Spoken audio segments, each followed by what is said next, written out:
এই প্রশ্নের উত্তরে ইমাম ইবনে তাইমিয়া রাহিমাহুল্লাহ একটা হাদিস উল্লেখ করেছেন, চমৎকার।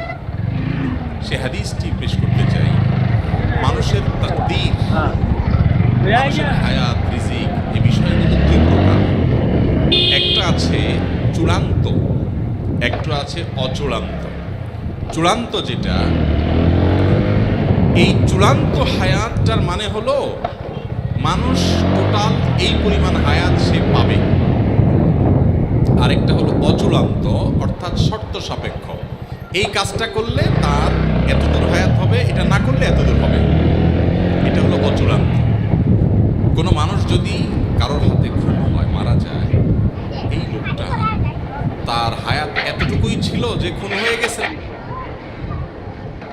আমাদের এই ভিডিওটি যদি আপনার ভালো লেগে থাকে তাহলে ভিডিওতে একটি লাইক দিতে পারেন এবং আপনার প্রিয়জনদের সাথে শেয়ার করতে পারেন, এবং এইরকম আরও ভিডিও পেতে আমাদের ইউটিউব চ্যানেলটি সাবস্ক্রাইব করে পাশে থাকা বেল আইকনটি অন করে দিন।